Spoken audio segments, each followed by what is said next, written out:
अस्सलाम वालेकुम dear students, how are you today? You will be fine, I hope so. Last lecture में हमने पढ़ा था मॉलिक्यूल के बारे में। जो मॉलिक्यूल है वो हमने कहा मोनोटॉमिक हो सकता है, डायटॉमिक हो सकता है, ट्राइटॉमिक हो सकता है, पॉलीटॉमिक हो सकता है। मॉलिक्यूल इतना ज़्यादा बड़ा भी हो सकता है कि जैसे कि आपकी बुक में एग्जांपल है हीमोग्लोबिन की, और हीमोग्लोबिन में मोर अबाउट 10,000 एटम्स होते हैं। और ये भी आपको पता होना चाहिए अगर वजन कर लें तो 68,000 टाइम्स बड़ा होता है ये हाइड्रोजन से, यानी हाइड्रोजन के मास से। तो बहरहाल मॉलिक्यूल बहुत ज़्यादा बड़े बड़े भी हो सकते हैं। आगे आपकी डिफरेंट फील्ड्स में आपको पढ़ने को मिलेगा कि molecules are more complex species. बहरहाल हम मॉलिक्यूल से थोड़ा सा ऊपर चलते हैं, और वो ये है कि नेक्स्ट टॉपिक बनता है वो हमारा बनता है आयन।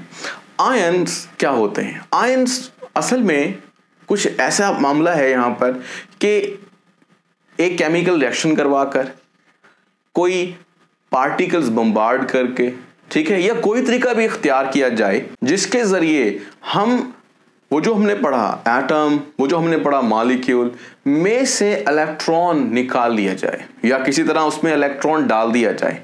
दोनों सूरतों में हमारे पास एक नई स्पीशीज जनरेट होती है जिसको हम आयन बोलते हैं। मतलब आसान बात हमने ये कही है कि अगर हमारे पास कोई एटम है, हमारे पास कोई मॉलिक्यूल है, अगर हम इनमें से इलेक्ट्रॉन निकाल लें या इनको इलेक्ट्रॉन दे दें या किसी भी तरह से इन पर चार्ज ले आए तो हम बोलते हैं वो आयन है। जैसे मिसाल कुछ इस तरह से है कि अगर आपके पास सपोज कर लीजिए क्लोरीन है।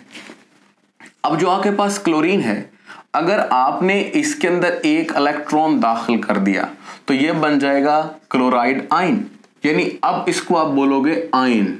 इसी तरह से आपके पास मैग्नीशियम है, उसमें आपने क्या किया, 2 इलेक्ट्रॉन उसमें से निकाल दिए। 2 इलेक्ट्रॉन निकालते हुए आप यहां माइनस भी लिख सकते हैं, ठीक है। और इस तरह से क्या होगा, चार्ज आएगा प्लस। अक्सरोकात आप देखेंगे कि यूं लिखा होता है मैग्नीशियम में से अगर 2 इलेक्ट्रॉन निकल गए तो उस पर चार्ज आया प्लस या 2 प्लस।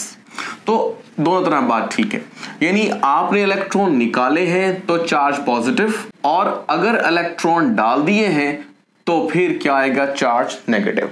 तो इसमें भी छोटी सी सब बात है, वो ये है कि हर एक स्पीशी में, जैसे यहां मैंने वो स्पीशी क्या लिखी है, एटम्स लिखी हैं, एटम्स, ठीक है। इनमें इलेक्ट्रॉन्स भी हैं और प्रोटॉन्स भी हैं, जिसकी वजह से वो क्या है, इलेक्ट्रिकली न्यूट्रल है, यानी नेगेटिव और पॉजिटिव की तादाद सेम है। अगर आप नेगेटिव्स ऐड कर देंगे यानी इलेक्ट्रॉन ऐड कर देंगे तो ओवरऑल उस स्पीशी में इलेक्ट्रॉन की ज्यादती हो जाएगी और चार्ज आएगा नेगेटिव। इसी तरह से आपके पास एक स्पीशी है वो न्यूट्रल है, उसमें इलेक्ट्रॉन प्रोटॉन की तादाद बराबर थी, लेकिन जब आपने उसमें इलेक्ट्रॉन क्या किए, निकाले, तो बाकी क्या बचा, बाकी पॉजिटिव पार्ट ज्यादा बचा, ठीक है। जितने इलेक्ट्रॉन निकालेंगे उतना ज्यादा पॉजिटिव चार्ज वहां पे आपको नजर आएगा। ये देखें, 2 इलेक्ट्रॉन निकाले तो चार्ज 2 पॉजिटिव आ गया, 1 इलेक्ट्रॉन डाला तो 1 ही चार्ज बढ़ा। तो बहरहाल अब आपको एक बात छोटी समझ में आ गई, वो क्या, आप कह सकते हैं व्हेन एन इलेक्ट्रॉन और many electron lost by a species then it becomes ion. उसी चीज को, यानी अगर वो एटम है तो अब वही कहला रहा है आयन, ठीक है। इसी तरह मैं आगे जिक्र करता हूं, जैसे मिसाल के तौर पर आपके पास था NH3 अमोनिया। अगर आपने इस पर किसी तरीके से चार्ज ला दिया, जैसे मिसाल के तौर पर पॉजिटिव, तो फिर क्या होगा, फिर आप ये बेटा चार्ज पॉजिटिव आमतौर पर नाइट्रोजन की वजह से होता है, ठीक है। नाइट्रोजन का लोन पेयर होता है, लोन पेयर की इन्वॉल्वमेंट की वजह से चार्ज पॉजिटिव आता है। बहरहाल ये हम ऑर्गेनिक में सीखेंगे, बट इस तरह का अगर स्पीशी बन गया तो फिर क्या होगा, फिर हम कहेंगे ये पहले तो क्या था, मॉलिक्यूल। अब आपको लग रहा है कि इसमें से 1 इलेक्ट्रॉन निकल गया होगा, तभी तो चार्ज पॉजिटिव आया है। तो अब जो आपके पास बना है वो क्या कहला रहा है, आयन। अब यहां पर आपके पास आयन बन गया, लेकिन इस आयन को और इस आयन को थोड़ा सा हम डिफरेंशिएट भी कर सकते हैं। चूंकि ये एटम से बना है इसलिए हम इसे कहेंगे एटॉमिक आयन, और ये चूंकि एक मॉलिक्यूल से बना है जो कि इंडिपेंडेंटली एग्जिस्ट कर सकता था, उससे जब हम चार्ज बनाएंगे तो हम बोलेंगे मॉलिक्यूलर आयन। तो ये आपके पास दो बल्कि टाइप भी हो गई, एक एटॉमिक आयन समझ लीजिए और दूसरा आपके पास मॉलिक्यूलर आयन। अब थोड़ा सा मजीद वाज़ेह कर लेते हैं। ऐसा भी होता है कि जैसे आपको नजर आ रहा है कि ये सिंगल एटम है, ऐसा भी पॉसिबल है कि आपके पास ग्रुप ऑफ एटम्स हो। जैसे मिसाल के तौर पर CO3, इस पर चार्ज क्या होता है? Negative, 2 negative. अब क्या हुआ, CO3 अगर गौर करें जब भी आपको मिलेगा, सपोज कीजिए ये मिलेगा आपको ऐसे Na2CO3 H2CO3। ये बात समझाने का मकसद ये है कि जो CO3 है वो कभी क्या नहीं करता, अकेला एग्जिस्ट नहीं करता। अब आप कह रहे होंगे कि ये भी ग्रुप ऑफ एटम है, ये भी ग्रुप ऑफ एटम है, लेकिन इन दोनों में एक वाज़ेह फर्क मैंने किया है। और फर्क ये किया है कि CO3 को आप किसी कंपाउंड की स्टेट में ही देखोगे, ये अकेला एग्जिस्ट नहीं कर सकता। हाँ, इसको आप आयनिक फॉर्म में लिख रहे हो। इसी तरह से अमोनिया इंडिपेंडेंटली एग्जिस्ट कर सकता है।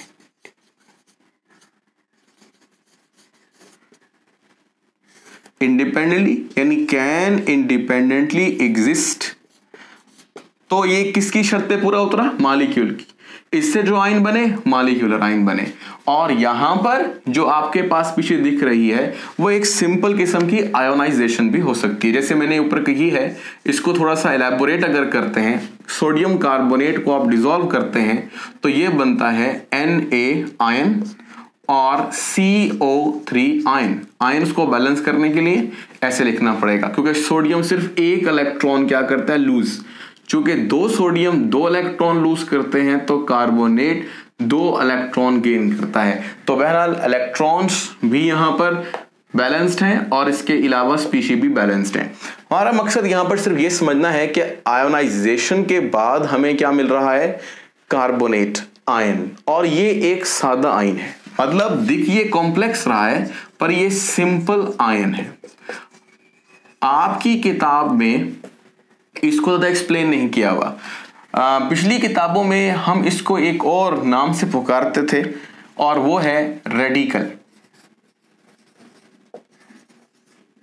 रेडिकल की डेफिनेशन ऐसे है कि ion with a group of atoms, या यूं कह सकते हैं when a charge is present on a group of atoms called radical. लेकिन फिलहाल रेडिकल को यहां से निकाल देते हैं, हम ये वाली बात कर लेते हैं कि आपके पास ऐसे आयन भी हो सकते हैं जो कि सिंगल स्पीशी या सिंगल एटम पर मुश्तमिल थे पहले और बाद में आयन बने, और ऐसे भी हो सकते हैं कि जो पहले हमारे पास कुछ कंपाउंड्स थे और वो बाद में आयनाइज होकर या फ्यूज होकर आयन बने। ये सिंपल आयन्स कहलाएंगे।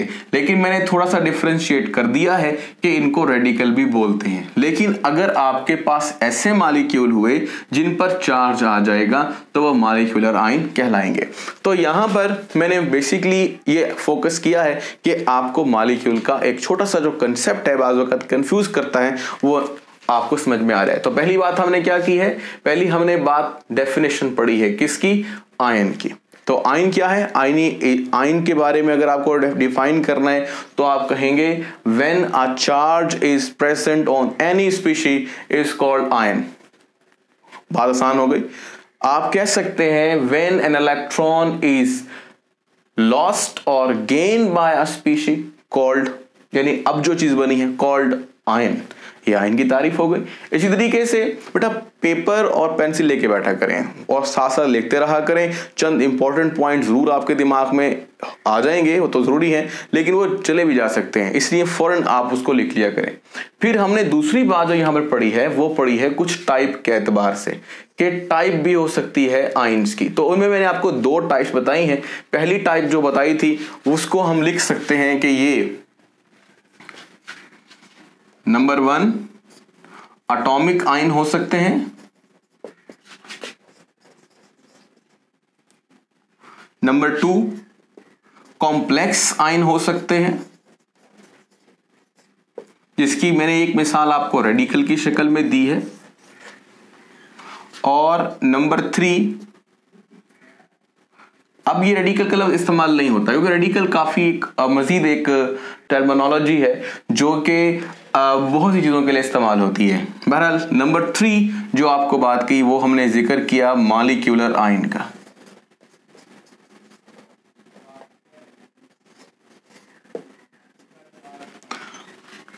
तो ये आपके पास दूसरी बात हो गई। अब हम चलते हैं मजीद तीसरी बात की तरफ। वो क्या है? वो ये है कि जब हम ये आयन पढ़ते हैं, जो आयन मैं आपको दिखा रहा हूं, जैसा कि मिसाल के तौर पर ये जो कॉम्प्लेक्स आयन्स हैं, क्या आप इनको कॉम्प्लेक्स आयन से मुराद यहां पर लिया जाए पेचीदा आयन, मतलब थोड़े से जो कॉम्प्लेक्स हों। लेकिन एक बात और भी बता दूं कि केमिस्ट्री में एक स्पेसिफिक टर्म कॉम्प्लेक्स आयन से भी है, यानी हमारे पास स्पेसिफिक कंपाउंड्स होते हैं, कहते हैं कॉम्प्लेक्सेस, और वो जो आयन बनाते हैं उन्हें भी कॉम्प्लेक्स आयन बोलते हैं। बहरहाल फिलहाल अभी आपके जहन में यही बात रहे कि ये सादा आपके पास कंपाउंड्स हैं और उनके आयन जो बने हैं वो मैं फिलहाल बोल रहा हूं कि वो कॉम्प्लेक्स आयन है, यानी उसमें काफी मुख्तलिफ किस्म के आयन हो सकते हैं। जैसे कि आपको मिसालें कुछ और दे देते हैं, और वो है ये SO4, ठीक है ना, इसी तरह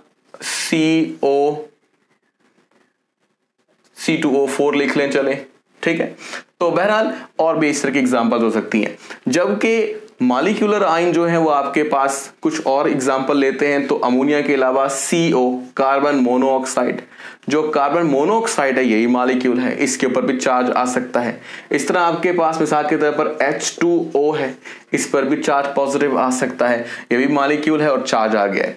तो अब तो हमने तीसरी बात पढ़ी है वो ये, जरा एहतियात से समझिएगा इसको, कि जो हमारे पास इस तरह के आयन्स होते हैं जिनको आप ग्रुप ऑफ एटम्स बोल सकते हैं, group of atoms having charge, वो ज्यादातर आपको नेगेटिव मिलेंगे,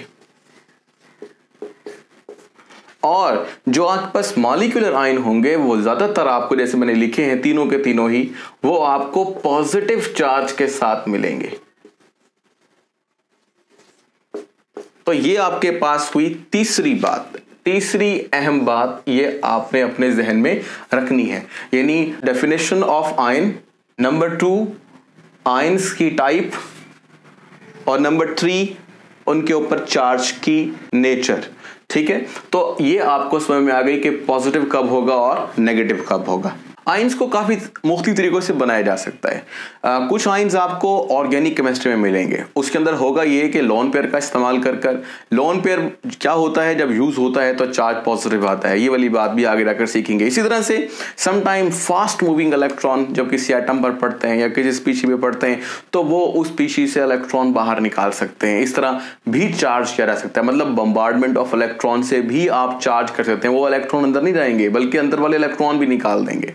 इस तरह एक्सरेज का इस्तेमाल कर सकते हैं जो हाई एनर्जी बीम होती हैं, तो उसके जरिए से भी आप मॉलिक्यूल आयन क्रिएट कर सकते हैं। तो ये आपके पास अहम बात हुई।